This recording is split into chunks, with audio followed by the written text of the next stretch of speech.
don't have heaps of time before the courtesy call. Hi guys, my name is Jenna Matthews. I know most of your faces. Some of you are new to me. But what I wanted to let you know is my background is I'm a trained child life specialist. What that means is I'm trained to work in the hospital with kids and families, helping them acclimate and normalize to the hospital environment. So my background's in child psychology. I worked in the medical field for about 5 years before stepping out. My husband and I moved to New Zealand, and then we moved to Pennsylvania. And so I have been everything from a Starbucks barista to a hospital employee to now a very, very busy mother of 4. And I have been working with Juice Plus for about 4 years now, since our third daughter was in utero. So I've had 2 Juice Plus babies, 2 babies before Juice Plus. I have to say with Juice Plus is a lot better for me, a lot easier. And I also run my own personal styling business on the side. So wear lots of hats, as I'm sure most of us do. But what's really cool and what I wanted to talk with you guys about tonight is I just got back from the Most Powerful Women in Network Marketing Conference in Las Vegas with Worre. So Eric and Marina Worre. And just asked if I'd come on here and tell you guys a little bit about what I learned and what was important. And what I have to say is this was probably the most powerful thing I've ever been to. I've done a couple leadership conferences and a couple Juice Plus conferences. And as far as building my belief in our business and our industry, this took the cake. I walked away from that probably with more gems in my pocket than I know what to do with yet. But I'm excited to share a little bit about it with you guys. And I also have access to the replay. If anyone would like to listen to that, I'm going to ask you just to message me and I can send it to you that way if you want to really get in depth with a little bit more. But if not, I totally understand. We have some busy times before we head off to conference. But what I want to share with you guys tonight is a lot of what they talked about how to deal with mindset.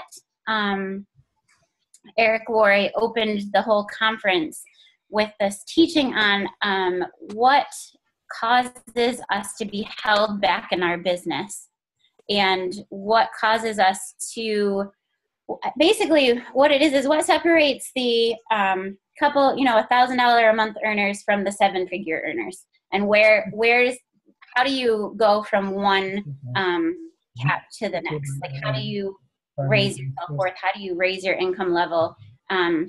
What takes you from being average in this business to really making it a lifelong income?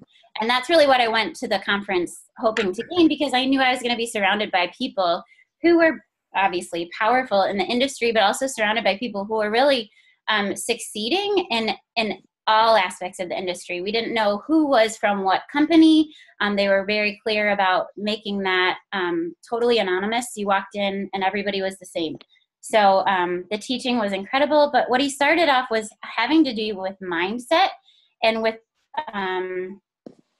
training your subconscious mind, which I've done some training in, and I know some other people have too. But basically, when you play small, it sabotages your business, and when you play small, it doesn't serve anybody. So when you are trying to walk in as a meek, person in these conversations with your prospects or with your customers, cutting yourself short or playing small yourself isn't serving you, and it's not serving the people that you're in contact with. So he talked a lot about when we're programmed, especially as women, when you grow up in school, you're programmed from when you're like 2 years old. And as a mom, I can completely understand that, because I program my kids like, yes, you can do that. No, you can't do that. If you do this, then this will happen. And so he talked about, like, we've been programmed all our lives. If we do this thing, then we get this. In school, same thing. And the mentality is, fit in, be normal, just, follow the rules and you'll get by. So it's very much an employee mentality. And he was talking specifically, obviously, to women, even more so. There are times in the corporate world, or I don't know for you guys, for me in my hospital training, I took a back seat, especially to the doctors that would walk in the room. And I would, step back, fit in, and just, read the room and kind of meld myself into that environment of who was going to be the powerful person in that. And so we need to think differently, basically, is what he was saying. We need to not take the back seat just because that's more comfortable or to make somebody else feel better, but we need to step into our power and not hold back. And that's where that lid is when subconsciously we have that kind of like max on ourselves or on our self-worth that is really holding us back from being able to be successful in this business. And so what he asked us to do is take a look at the patterns, our patterns of thinking. What role are you playing? And he gave some examples like, are you the underdog? For me, like I said before, I was the person that would try to read the room and just fit myself into between the meek and the powerful and just like fit in that way. Our products and our company are part of our story, but really what we need to be selling is ourselves and our energy and our attraction. And I'm going to put on Team Freedom's Facebook page a couple of the slides from some of the presentations. One of them was, you have nothing, action is nothing without attraction. You can be doing everything right, but if you're not attracting people or you're not attracting yourself with your energy and your excitement, it's not going to go anywhere. Is people tracking with me on that? Yes? Okay, good. Because we want to be around people who are fun. We want to, this is a fun business. We want to attract people that are fun, who are excited. We are strong women, so we want to attract strong women because that's part of our legacy. That's the legacy we're creating as entrepreneurs. And so what we have to get over, basically, is ourselves so that we can relax and really have fun into this business and step into it. And so he talked a lot about there's a mentality of an employee, which is a lot of times the teammates that we're gaining or our customers that are becoming teammates we all come from this employee mentality where you are trained to do certain things. People tell you what to do. You work in order to get something. And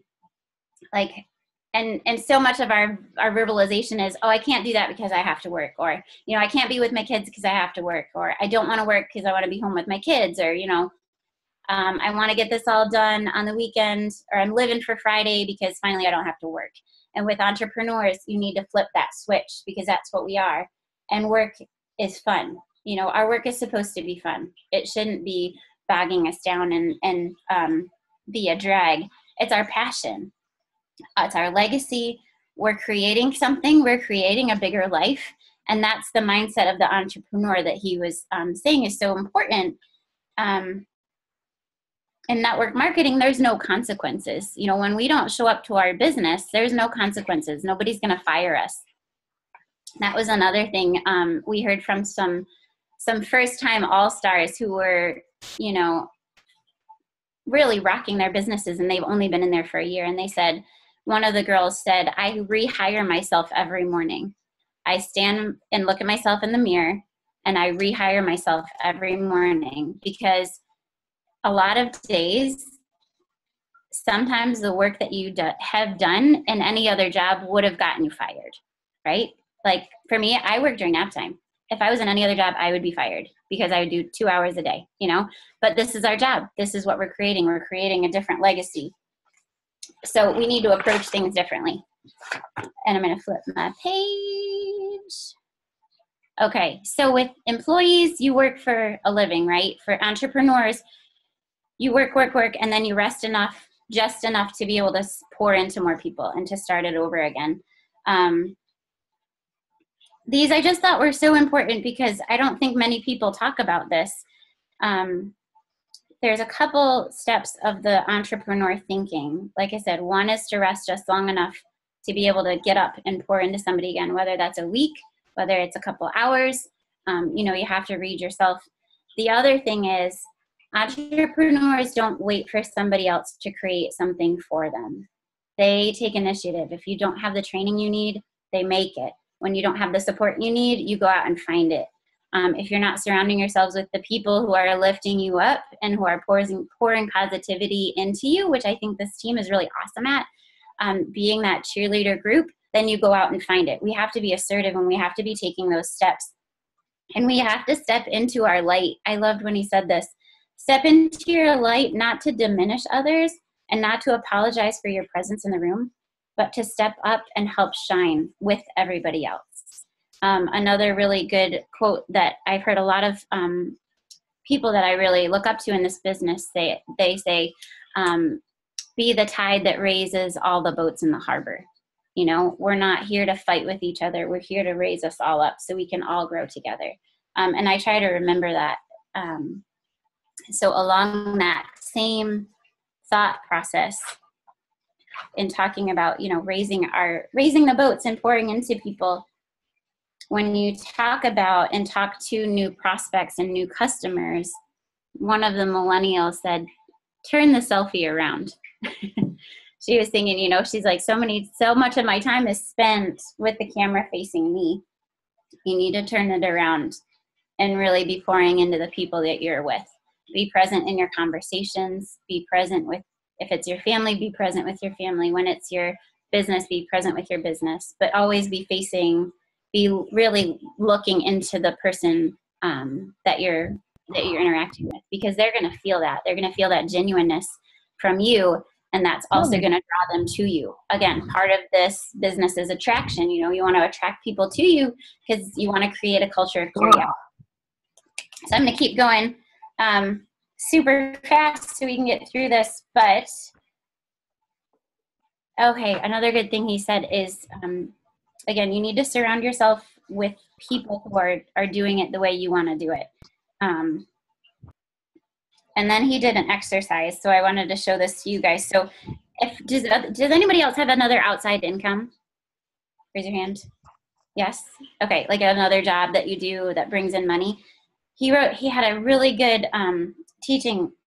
So write down that outside income, what it is. Okay, write it down. And then right next to it, your network marketing. So for us, it's Juice Plus. And he said one is primary and one is secondary. One is one is your sun and one is your moon. You know, one's going to rotate around the other one. And so when you think about it, what do you stress about? Which job do you stress about? Do you dream about? Do you worry about? Do you live and breathe about? And whatever that one is, circle it. Okay? Or you can do this later. So that means the one that you circled is your primary focus. Okay? The one that you didn't circle is your secondary. And with mindset, which was so key, is one, your subconscious mind is going to sabotage the other. So if your network marketing business or Juice Plus isn't your primary, subconsciously, you will be sabotaging yourself until those shift. Is that making sense to you guys? Yes? Nod? Yes. Okay. Yes. Cool. Because it's like, if you haven't thought about the subconscious mind at all, it's a little confusing. But he did talk about how you can change those priorities. And if you want more insight, I know Jess and I know a couple other people have done some training with that. I have myself too, and we can talk about that outside of this. But if your network marketing or if Juice Plus remains secondary, it's never going to be a big success because you're going to self-sabotage. I've seen myself do this. Your subconscious brain is to serve, its priority and its main job is to serve your primary job, whatever that is. So you can do all you want, but you can't actually achieve what you're hoping for unless you switch those.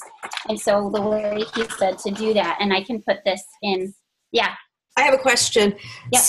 So what does that mean? That you can only have one then? No, it means that you can have one as your passion and the other one, like, so for me, I'll give you an example. I do personal styling and I do Juice Plus. Wherever my passion lies is where my focus will be until Juice Plus takes over, so that your subconscious mind serves your Juice Plus business. And the other one is just there as a tool to help you get where you want to go. Does that make sense? Well, I don't understand how the passion one could be sabotaging the one that's making money.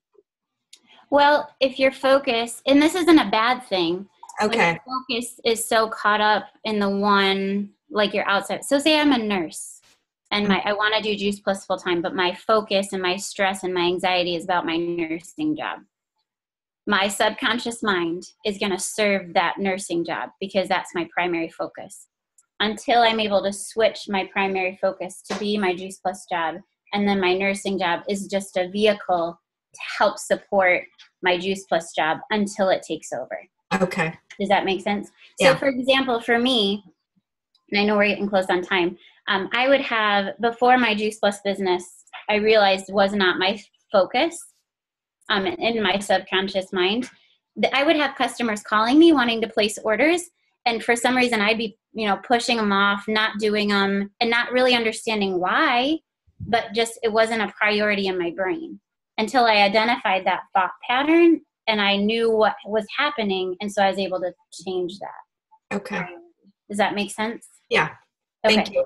Yeah. No, it was, and I wanted to teach on this because it is such a powerful mindset, is so powerful, and it really set the stage for the rest of the conference. And I'm going to find the tools, because he said the ways that you switch your subconscious mind, or you train your brain. First, you have to make that decision. You have to identify where the struggle is and make the decision to change it. And then you have to immerse yourself in it. So you have to immerse yourself in the calls and in the trainings and in the community around you, and in the conference is a great place to do that. You have to immerse yourself in the community so you really are living and breathing it in order for your brain to retrain itself. And then you have to be radical. Like sometimes for me, it was cutting out like people who were causing drama in my life so I could focus, or creating space in my household to be able to really focus on my business. And for me, like laundry played a secondary part to that. We did Blue Apron for a while, so I didn't have to cook dinner. So I could really focus on training my brain to understand what my priority was. And then skills, like doing this and doing other trainings to help raise your confidence level in what you're doing, to raise your confidence level in Juice Plus, so that we can do it second nature, just like an athlete would. Athletes don't just show up to a track meet and run the sprint, right, and expect to win. They train when it's hard, they train when it's fun, they train when it's not fun, they train in the rain, in the snow, whatever it takes, you do it because it's a priority, even when it's hard. And so I think that was just such an important thing, because our businesses are so fun. Like Juice Plus is such an incredible company to work with, and they support us 100% of the way, but it's not always the easiest position to take. And a lot of times I want to put it on the back burner, but I'm not going to, because it's my priority and it's my priority business. And just having the reminder of that even these powerful 7-figure earners, feel that way too. We're not the only ones, that struggle for the balance in our business. And I thought that was really cool. And at the end, he just said, it's worth it because of the legacy and the lifestyle that we're creating, and the people's lives that we're changing, and that we're helping. It makes a difference, and it's worth it. It's worth putting the hard work in, because of the outcome that we get.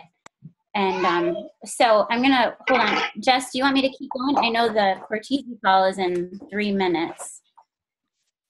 Jenna, this is awesome information. Go ahead and keep going. And, we've got it recording. So if you want to keep going and sharing, I think everybody's like hanging on and taking notes. So I think it's great. Okay. All right, cool. And if you guys need to hop off, go ahead and do that. So the next thing I want to tell you guys about is they had this panel, like I said, of all, there was a couple millennials. What was really incredible is there were two of the high 7-figure earners, women, who were sitting like in the front of this conference center. Their two separate daughters were up on this Rising Star panel, and listening to them talk about growing up in network marketing was really incredible, because I know a lot of us have kids that are going to be growing up in this environment. One of the girls said she didn't appreciate what her mom was doing when she was little. She was getting really mad that she would leave, and she stood up there on the stage and said, "Thank you for making the sacrifices for our family so we could see a better way." And for me, watching that was so powerful because these guys were not super excited about us leaving. But when you take a step and you make a sacrifice for your family, that's going to create a better life. Again, just a reminder that we're not the only ones that go through that, and we're not the only ones walking this path was really powerful. Okay, so this was a good one. And I know probably a lot of these you guys have heard before, but they're just such good nuggets. They're worth repeating. One of the women said, you know, when you're talking to prospects or talking to people in your list or, you know, in your circles, one thing, if people say no, say, I get it, but can I keep you on my list? Can I keep following up with you? Can I keep letting you know what's happening in my life? Can I keep sharing with you just so that you know? And I think that's you know, when your mindset is right and when your heart is right, saying that to somebody is really a wonderful thing to do, because you're saying, you know, you're worth it enough for me to keep loving on you, even if it's never gonna amount to anything. You know, that relationship is powerful to me. Sorry, honey. Go and learn and absorb the information that will make you better, and take the time to visualize where you will be in 5 years. You know, visualize yourself making however much your goal is making. For me, visualizing myself as Jess is going to be walking the stage as an NMD, you know, visualize that. How's it going to feel? How's it going to taste? What's it going to look like from your eyes? Visualize where your goals are. I very much underestimated the power of visualization and getting comfortable with a goal that's uncomfortable and practicing what that looks like. Be kind and give value in all things, because we are each given different gifts. We each have different talents. And you yourself right now, Eric told all of us, and I'm going to tell all of you guys, possess the skills you need to be successful. You know, everybody has a different skill set. I'm looking, you know, Gina is different than Jess, is different than Janine. You know, we each have a different strength and a different passion, but we each have everything we need to be successful in this business and to make it, which can be underestimated sometimes. The gifts we have are meant to be given away. Another thing is, how you treat one person is how you treat everyone. That really hit home for me a while back. One of Jess's friends, I don't remember her name, was teaching about the mission-driven model and customer care. And for me, that really hit home about customer care. How you treat one customer, whether they become team or not, is how you should treat everyone. And that's just good customer service. I know Jackie's on here and she gives amazing customer service. So if anyone needs tips, we have some pretty good resources on our team. Going back to mindset, imagination is more powerful than knowledge. Again, visualizing where you'll be and where you want to be is more powerful than knowing how to get there, because you'll figure out how to get there once you can have it locked in your brain, or locked in the vault, how we say it. Another good thing about putting other people first and pouring into people is put other people's paycheck before your own. Which I thought was a good reminder. So many times we can get caught up in month end when the paycheck comes out. Oh, I wanted it to be more. Or, oh, I was really hoping for that promotion. Or, you know, oh, I was really working so hard for that. But when we put other people's paychecks before our paychecks will come. You know, he said, if you wanna earn $1,000 a month, go help 10 people earn $100 a month. If you want to earn $10,000 a month, go help 10 people earn $1,000 a month. You know, again, take that, reverse the selfie, right? Stop looking at yourself and what you're doing and reverse it and help somebody else reach their goals, because in turn, you're going to reach your goals as well. And it's going to feel a heck of a lot better when you help everybody else, you know, and then all of a sudden, oh my gosh, you know, we made it too. We did it too.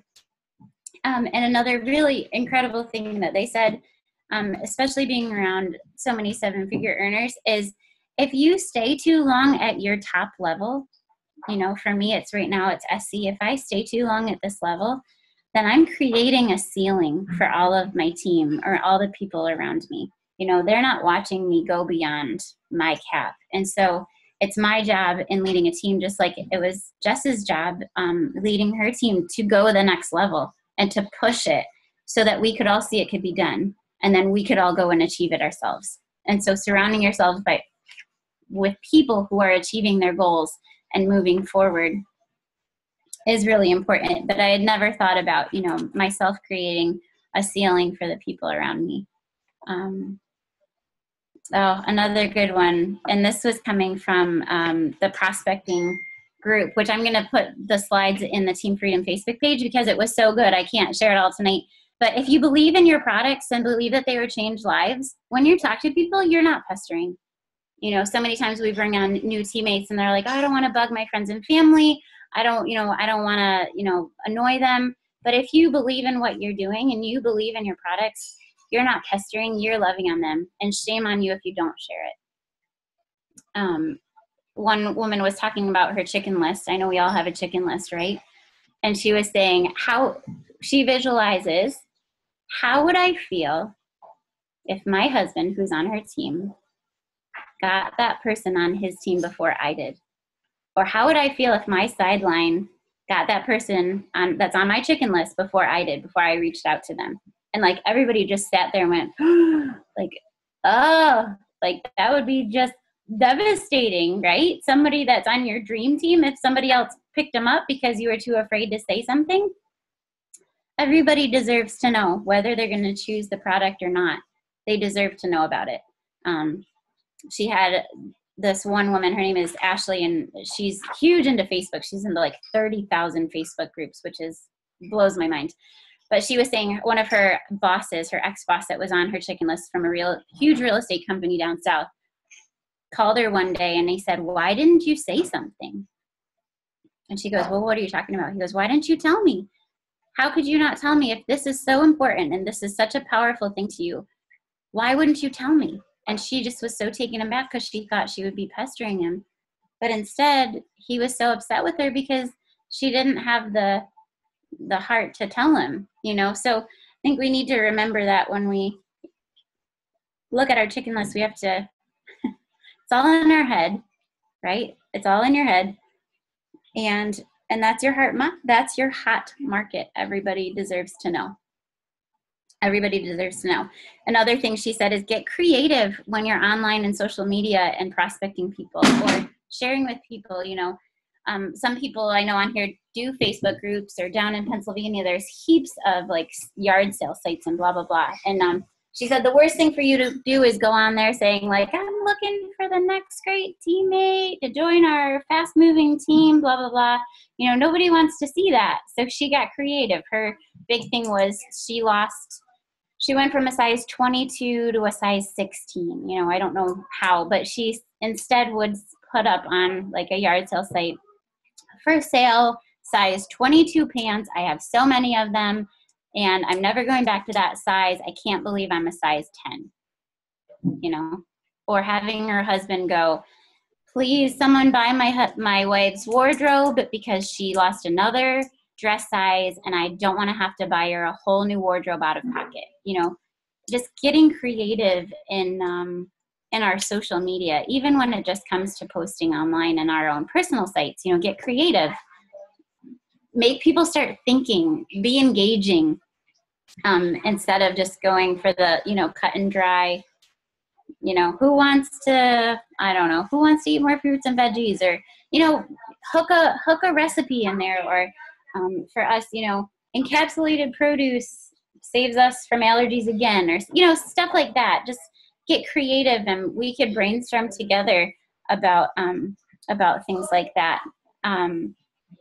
Another good tip for social media, she said, is that all of any big account, especially on Instagram, does is you follow the person, you like 3 times, and you comment 3 times. And that will hook you to the front of their feed. At 4 o'clock. Okay, so I'm gonna wrap it up because the girls are starting to get ready to go to bed. But So getting creative in social media, the people, this is another one, the people you bring in first have the potential to benefit the most. So run fast and run hard, basically, which I think we can all attest to, the people who get excited. And the most important team is the one you live with. So don't let them fall to the wayside while you're running out to chase your goals. Bring them along with you. Include them in your vision, include them in your goals. Like for us, every time mommy has to travel, we're saving up to go to Disney World. And right? Mm-hmm. So another one of the moms said, help your kids be part of your business, you know, whether that's cooking dinner or, you know, putting their clothes away or getting dressed because, you know, whoever's on a conference call, or helping each other out because you have to step into a business meeting, bringing them along to a presentation. I know a lot of us on here are really good about bringing our kids along, Jess especially. You know, help them get excited about what you're doing, because then it's going to be way more fun for you. And I'm going to leave you with this because I loved it so much. You can be, do, and have everything that you want if you choose to. God will move mountains, but don't be surprised if he hands you a pickaxe. And I loved that, because we're all going to struggle in this, you know, in our team, our kids, our family, we have to struggle together, because that's showing the people who are coming behind you that they're going to struggle too, and it's going to be okay, because you're overcoming your obstacles and they're going to overcome theirs as well. So, so much more to share. Like I said, if you guys want the playback, I'm not sure how long it's live for, but I'd be happy to share it with you. And I really appreciate you getting on tonight. That's all I have for you.